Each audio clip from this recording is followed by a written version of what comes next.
Good morning students, लक्ष्य में आप सभी का स्वागत है। मैं एसके भारती आप लोगों को फोटो इलेक्ट्रिक इफेक्ट पढ़ा रहा हूं। हम लोग फोटो इलेक्ट्रिक इफेक्ट में पिछले लेक्चर में इसके बेसिक्स को समझ लिए थे कि फोटो इलेक्ट्रिक इफेक्ट होता क्या है, समझ गए हैं डेफिनेशन के साथ। और मैं एक सस्पेंस छोड़ के गया था कि फोटोन क्या होता है, ये बताने वाला था। चलिए तो आज हम लोग फोटोन को समझते हैं। फोटोन, यहाँ से फोटोन हमारे पास आएगा। फोटोन होता क्या है, ये फोटोन कहते किसको है। चलिए, Einstein first suggested that electromagnetic radiation is made of photon. लीजिए, नया साइंटिस्ट का नाम आ गया। आइंस्टीन साहब कभी छूटते नहीं है। आज पहली बार आपके यहाँ सुनने को मिला इस क्षेत्र में, लेकिन आइंस्टीन का नाम बहुत जगह बहुत क्षेत्रों में आपने सुन रखा है। हाँ सर, बहुत जगह सुन रखा है। मैं अलग से साइंटिस्ट की वीडियो भी बना रहा हूँ जिसमें ढेर सारे साइंटिस्ट ईयर वाइज ईयर आते चले गए और उन्होंने किन किन क्षेत्रों पे अपना काम किया, उनका एक अलग वीडियो है। कभी पसंद आए, मन आए तो देखने की जरूरत कोशिश कीजिएगा, नहीं मिले तो हमसे मांग लीजिएगा। लेकिन यहाँ पर आइंस्टीन की बात हो रही है। आइंस्टीन साहब आते हैं, बोलते हैं देखो भाई साहब, ये जो सूरज है ना या लाइट है ना, ये छोटे छोटे पैकेट्स के रूप में हमारे पास आता है। ठीक से सुनिएगा आराम से।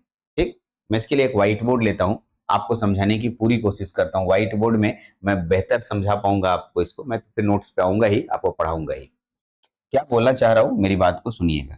मैं बोलना ये चाह रहा हूं कि देखिए, मान लिया सूरज का सबसे बड़ा सॉरी प्रकाश का सबसे बड़ा स्रोत सन है ना जी। हाँ, प्रकाश सबसे ज्यादा किसके पास है? सूरज के पास है। सूरज प्रकाश की किरणें हमारे पृथ्वी में भेजता है। लीजिए, ये पृथ्वी हमारे है, यहाँ भेज रहा है और हम इस पृथ्वी पे एक धातु का सरफेस रख लिए हैं। तो ये जो प्रकाश की किरणें हमारे पृथ्वी पे आ रही है, ये प्रकाश की किरणें किरणें छोटे छोटे पैकेट्स के रूप में हमारे पास आती है। ऐसा मैं नहीं कह रहा हूं, मत बोलना भारती सर कह रहे हैं, ऐसा आइंस्टीन का कहना है। आइंस्टीन साहब कहते हैं कि जो प्रकाश की किरणें हमारे पृथ्वी तक आती हैं, ये छोटे छोटे पैकेट्स के रूप में आती हैं। और एक पैकेट, इसी एक पैकेट को हम लोग यहाँ नाम देते हैं क्वांटा। क्या नाम देते हैं? क्वांटा। या इसको नाम देते हैं फोटोन।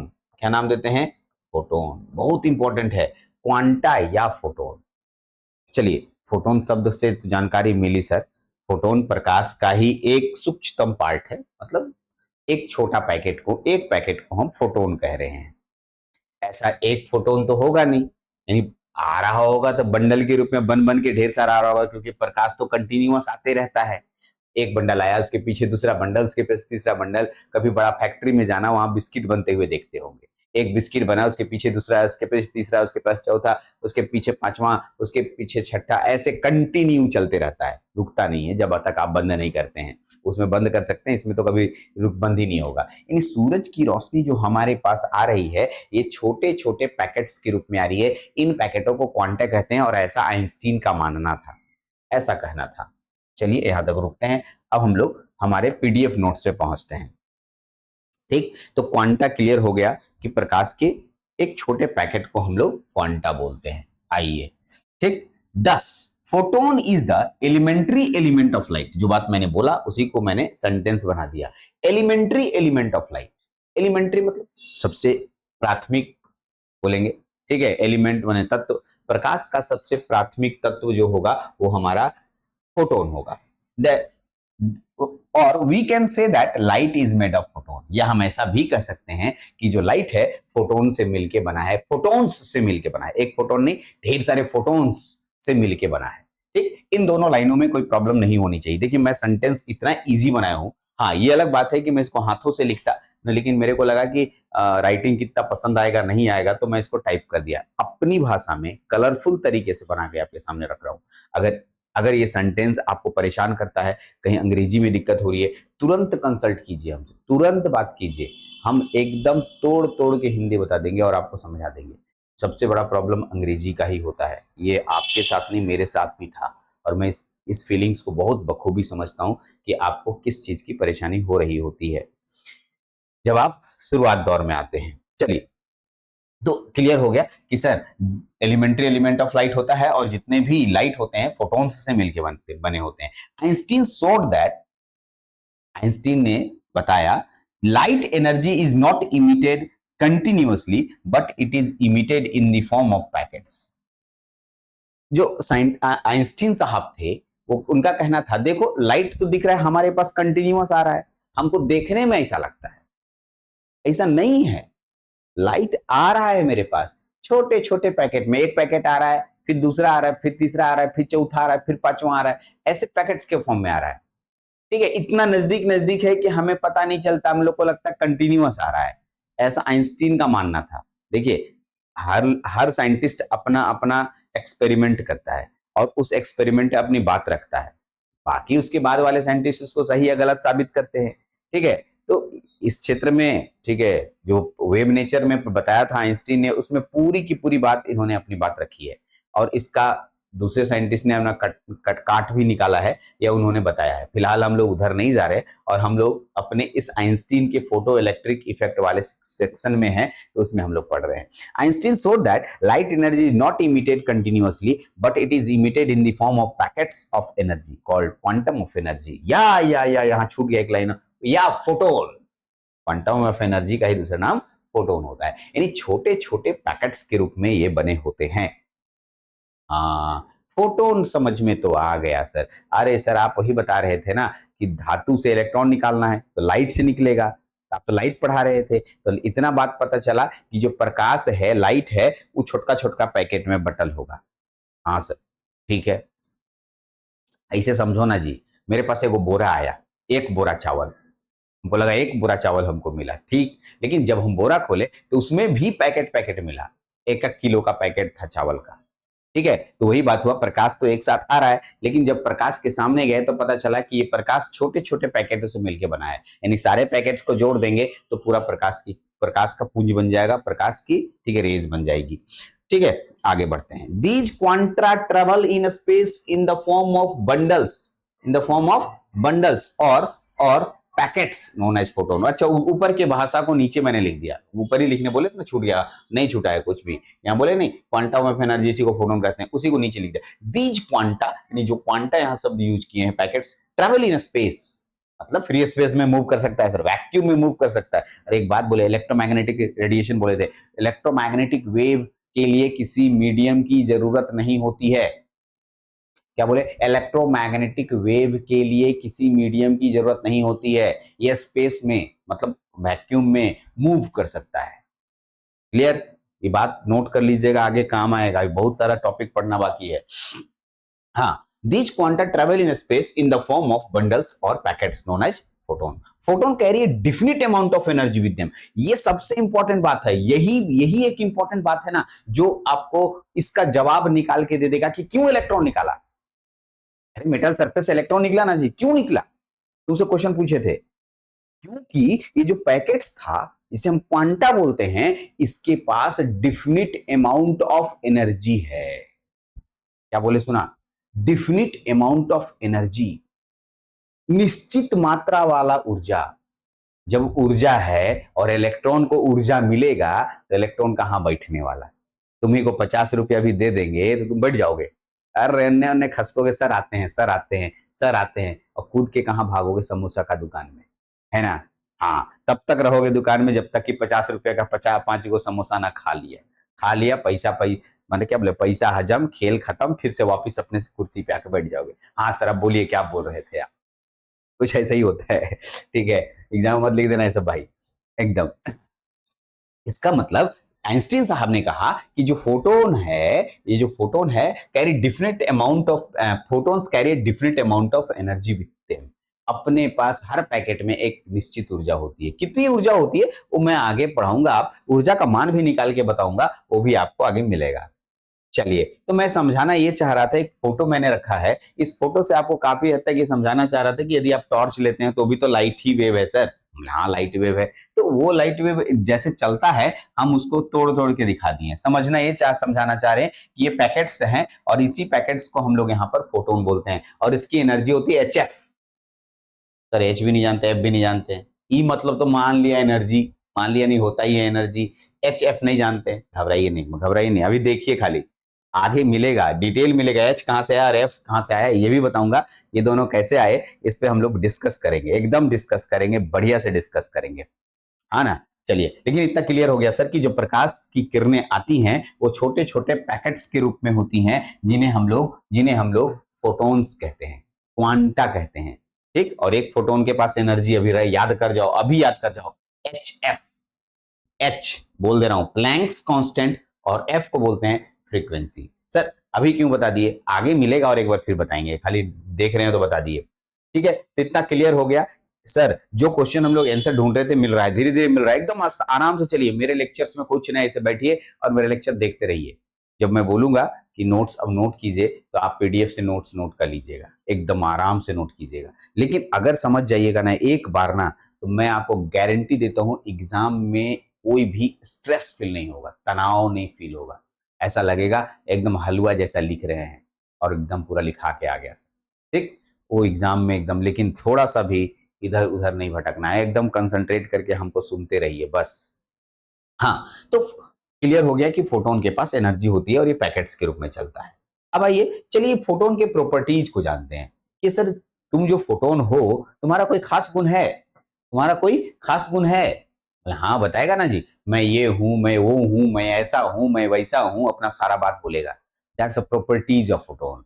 कैसे तुम्हारे बोलते हैं तुम हो कौन, तो तुम बोलते अरे सर हम डिप्लोमा के स्टूडेंट हैं, हम 10th क्लास में इतना नंबर लाए थे, हम रेस में इतना हुए थे, हम ये थे, हम वो थे, हम फलाना था ढिकना था, बहुत सारा बात बोलते हैं। दैट्स द प्रॉपर्टीज, यही प्रॉपर्टीज फोटोन अपना बता रहा है कि मैं कौन हूं और ठीक है मुझे कैसे ट्रीट करोगे, ठीक। आगे चल के ये भी बताऊंगा कि इसके पास कितनी एनर्जी होती है और ये एनर्जी कैसे कैलकुलेट होता है। चलिए सबसे पहले प्रॉपर्टीज ऑफ फोटोन्स के पास पहुंचते हैं। प्रॉपर्टीज ऑफ फोटोन में पहला नंबर में क्या है, ए फोटोन हैज नो मास, पहला ही क्लियर हो गया कि बोला कि जो प्रकाश का छोटा छोटा पैकेट है क्वांटा, उसमें मास होता ही नहीं है।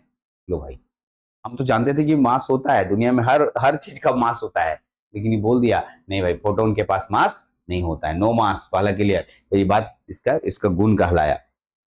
ए photon does not have any charge, लो ये दूसरा बात सुन लिए, फोटोन के पास कोई चार्ज नहीं होता है, कोई मास भी नहीं होता है, कोई चार्ज भी नहीं होता है।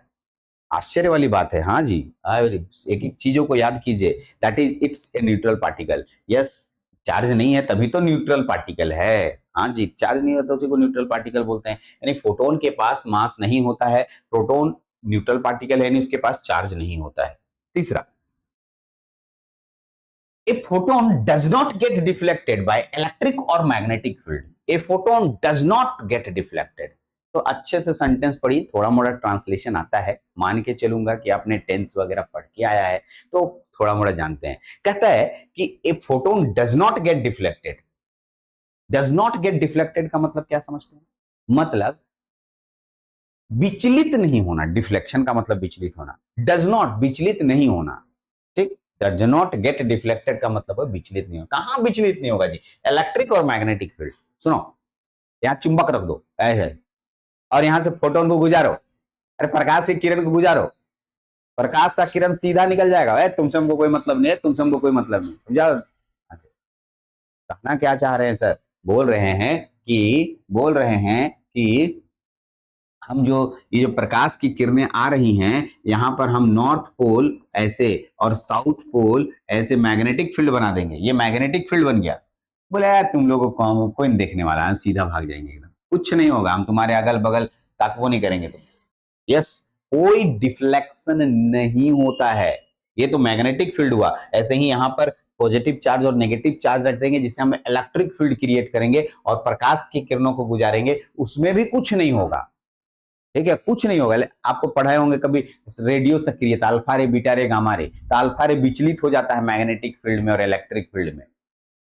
आज से याद आ रहा है, अरे नहीं पढ़ा कोई बात नहीं, फोटो इलेक्ट्रिक इफेक्ट पढ़ोगे तो उसमें बताया जाएगा, और रे अल्फा रे विचलित हो जाता है, ठीक। लेकिन यहाँ जो ये रे है फोटोन्स जिसको बोल रहे हैं, वो फोटोन्स विचलित नहीं होता है, नॉट डिफ्लेक्टेड, साफ साफ लिखा है, ठीक है, इन्हीं डिफ्लेक्टेड नहीं होता है। क्या लिखा है पहले पढ़िए, photon does not deflected electric और मैग्नेटिक फील्ड, ये इलेक्ट्रिक फील्ड और मैग्नेटिक फील्ड में डिफ्लेक्शन यानी कि विचलन नहीं देता है। All the quantum numbers are zero for photon. ये क्वांटम नंबर्स नाम सुने हैं, बीच में मैंने डाल दिया। यदि आप केमिस्ट्री पढ़े होंगे, बढ़िया है, केमिस्ट्री में हर एटम का अपना एक क्वांटम नंबर होता है। क्वांटम नंबर याद आ रहा है? एटॉमिक स्ट्रक्चर में पढ़े हैं? नहीं सर, एकदम नहीं जानते, क्वांटम नंबर पहली बार सुने हैं। कोई बात नहीं, मैं किसी भी तत्व के किसी एक इलेक्ट्रॉन के पोजीशन को बताने के लिए चार चीजें रखता हूं, एड्रेस बताने के लिए चार चीजों की जानकारी रखता हूं। इन चार चीजों से तुम उस इलेक्ट्रॉन के एग्जैक्ट पोजीशन तक पहुंच जाओगे। रुको, मैं अभी नहीं पढ़ा रहा हूं, फोटो इलेक्ट्रिक इफेक्ट नहीं पढ़ा रहा हूं, मैं पढ़ा रहा हूं क्वांटम नंबर। 2 लाइन बोल रहा हूं, सुनो। मान लो भारती सर तक पहुंचना है तुमको, तो भारती सर तक पहुंचने के लिए तुमको एड्रेस की जरूरत पड़ेगी। तो पहले बोलेंगे भारती सर इंडिया में रहते हैं, ये पहला लाइन हो गया। भारती सर पटना में रहते हैं, ये दूसरा लाइन हो गया। बिहार में रहते हैं, तीसरा लाइन हो गया भारती सर पटना में रहते हैं। चौथा लाइन हो गया भारती सर अनीसाबाद रहते हैं। और पांचवा लाइन हो गया किसान कॉलोनी फेज 1। और छठा लाइन हो गया मकान नंबर K32 में रहते हैं। इन 6 लाइन को अगर आपको दे दिया जाए तो आप भारती सर के घर पहुंच जाइएगा। एड्रेस मिल गया। अरे नहीं यार, गलत एड्रेस है। ठीक है, मैं समझाने के लिए, सोचना बस मेरे घर पहुंच जाओगे। ठीक है, जिनको आना होगा बता दीजिएगा। तो मैं क्या बोलना चाह रहा हूं कि एग्जैक्टली मैं मेरे तक पहुंचने के लिए आपको एड्रेस की जरूरत नहीं, वैसे ही किसी भी एलिमेंट में इलेक्ट्रॉन तक पहुंचने में क्वांटम नंबर की जरूरत पड़ती है। 4 तरह के क्वांटम नंबर होते हैं, केमिस्ट्री में पढ़ाया जाएगा। यदि आप पढ़ रहे होंगे तो गुड, जान रहे होंगे तो बहुत अच्छा, नहीं जान रहे होंगे तो इतने ही तक जानिए, आगे उस केमिस्ट्री में बताया जाएगा। फिलहाल हम आपको क्या बोले कि जितने भी क्वांटम नंबर्स होते हैं फोटोन के लिए वो 0 होते हैं, इसमें क्वांटम नंबर की कोई वैल्यू नहीं होती है। इन एम्प्टी स्पेस, अरे यार इसको वैक्यूम बोलते हैं यार, अभी बताए थे। In empty space the speed of photon is equal to the speed of light. Vacuum में जो फोटोन की स्पीड होगी वो प्रकाश की स्पीड के बराबर होगी। ठीक है, हाँ मतलब प्रकाश की गति कितनी है? 3 लाख किलोमीटर प्रति सेकेंड। हाँ सर वही 3 लाख किलोमीटर, वैक्यूम में भी वही देगा। Yes, the energy and momentum of a photon are related as follows. Energy and momentum, ध्यान दीजिए, फोटोन एनर्जी और मोमेंटम, E बराबर पीसी, ये एक फॉर्मूला है, E बराबर PC. P is the magnitude of momentum and C is the speed of light. यानी कि स्पीड ऑफ लाइट और मोमेंटम को गुना कर देंगे, ठीक है, संवेग बोलते हैं मोमेंटम को, तो मोमेंटम और प्रकाश का वेग को गुना कर देंगे तो एनर्जी के बराबर हो जाता है। ये आगे चल के काम आएगा न्यूमेरिकल्स बनाने में, इसलिए इस फॉर्मूला को मैंने डाल दिया कि फोटोन के एक गुण में ये भी आता है कि अगर मैं फोटोन को प्रकाश का गति प्रकाश मानता हूं और उसको उसके मोमेंटम से गुना कर देता हूं तो उसकी टोटल एनर्जी के बराबर वैल्यू आ जाएगा। ठीक, तो ये छठा हो गया। 7वां लाइन, 7वां property, the energy of a photon is directly proportional to frequency F. अरे यही इंपॉर्टेंट लाइन है, उतना तो याद करने के लिए पढ़ने के लिए ठीक था, लेकिन ये सबसे इंपॉर्टेंट है जो कि अगला टॉपिक समझ में आएगा आपको। कहता है एनर्जी ऑफ फोटोन, याद आ रहा है हम आपको पूछे थे कि धातु के परत से इलेक्ट्रॉन निकल जाता है, का है? तो तुम बोले प्रकाश में जरूर कुछ होगा, तो घुसे तो पता चला कि फोटोन होगा। तो फिर हम बोले, फिर सोचते मतलब पढ़ते पढ़ते पता चला कि साइंटिस्ट ने बताया कि फोटोन के पास अपना एनर्जी होता है। बोले चलो यही एनर्जी से निकलता होगा, लेकिन कितना एनर्जी होता है ये नहीं बताए थे। अब कितना एनर्जी होता है एक फोटो में दिखाए थे हम HF, वो कैसे निकला वो मैं यहां पर बता रहा हूं। द एनर्जी ऑफ फोटोन, लिखा हुआ लाइन से, energy of photon is directly proportional. अरे यार, energy of photon is directly proportional, पढ़ो, energy of proton is directly proportional, E directly proportional to frequency. ये पहला लाइन हो गया, ठीक, और E, यही E inversely proportional to wavelength, wavelength के इनवर्सली प्रोपोर्शनल होता है। प्रोपोर्शनल हटाएंगे बाद में, रुको अभी हड़बड़ाओ नहीं, प्रोपोर्शनल हटा के हम इक्वेशन निकाल के दिखाएंगे। लेकिन इतना बात पता चला, फ्रीक्वेंसी बढ़ेगा तो एनर्जी बढ़ेगा, फ्रीक्वेंसी घटेगा तो एनर्जी घटेगा, वेवलेंथ बढ़ेगा तो एनर्जी घटेगा, वेवलेंथ कमेगा तो एनर्जी बढ़ेगा। इनवर्सली प्रोपोर्शनल तरंगदैर्ध्य के और ठीक है आवृत्ति के डायरेक्टली प्रोपोर्शनल होता है। सर कुछ समझ नहीं आ रहा है, आई थिंक हमको ऐसा तो नहीं लग रहा है, मैं पूरी कोशिश कर रहा हूं अपने तरीके से समझाने की। कह क्या रहा हूं, एनर्जी जो है फ्रीक्वेंसी के डायरेक्टली प्रोपोर्शनल, मैं ऐसा बोल ही नहीं रहा हूं यार, अरे मैं तो लिखा हुआ को पढ़ रहा हूं, ऐसा सारा का सारा आइंस्टीन साहब बोल के गए हैं, वो अपना एक्सपेरिमेंट करते हैं, करने के बाद उनका कंक्लूजन निकलता है और वो कॉपी किताबों में लिखते हैं, जिन्हें मैं लिख कर आपको बताने की कोशिश कर रहा हूँ, मैं सिर्फ माध्यम हूँ।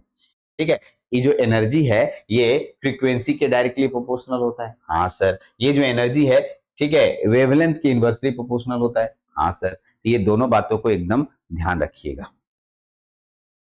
तो E directly proportional to F हो गया और E inversely proportional to lambda हो गया। यहां तक में कोई दिक्कत नहीं होनी चाहिए। ये फोटोन के 7 प्रॉपर्टीज हैं, कहीं कहीं और इससे 1-2 प्रॉपर्टी ज्यादा भी होता है। नो मेंशन मतलब आपको लगता है और लिखना लिख लीजिए, नॉट नेसेसरी कि आप इसको मतलब इंपॉर्टेंट पॉइंट ऑफ में रखेंगे, मतलब हम लोग पढ़ रहे हैं तो हम लोग ध्यान रखें बस, और कुछ नहीं। ठीक, अब यहां तक हम लोगों ने फोटोन को जाना। आज अगले, ठीक है, सॉरी, यहां से इसको हटाना पड़ेगा। ठीक है, अगले जो टॉपिक होगी उसमें मैं एनर्जी ऑफ फोटोन के बारे में बताऊंगा। एक फोटोन के पास कितनी एनर्जी होती है और ये कैसे आया। तो अभी जो लास्ट लाइन हम लोग पढ़े हैं इसी से निकलता है। ये डायरेक्टली प्रोपोर्शनल और इनवर्सली प्रोपोर्शनल टू प्रोपोर्शनल से एनर्जी ऑफ फोटोन निकलता है, जो ई बराबर एच एफ के रूप में यहाँ पर दिखाई देगा। लेकिन इस लेक्चर में पॉसिबल नहीं होगा, ठीक है, क्योंकि देख लिए ढेर देर बैठ गए। तो अब अगले लेक्चर में देखिएगा, अगले लेक्चर में इसको देखते हैं। यानी इस लेक्चर में इतना ही। फिर भी अगर किसी जगह परेशान हो रहे हो, कहीं समझ नहीं आया, फोन उठाइए, क्योंकि मैं वीडियो बनाते समय फ्लो में रहता हूँ। हो सकता है मेरे से कोई पॉइंट छूट गया हो, मेरा कोई डाउट आपको क्लियर नहीं हुआ हो, या आपका अपना कोई डाउट हो, तो आप हमसे बेझिझक मतलब एकदम बिना सोचे समझे इस नंबर पे भी फोन कर सकते हैं, और या हमें व्हाट्सएप या फिर व्हाट्सएप या यूट्यूब पे देख रहे हो तो यूट्यूब पे भी आप मतलब, ठीक है, बात कर सकते हैं। चलिए ठीक है, थैंक यू।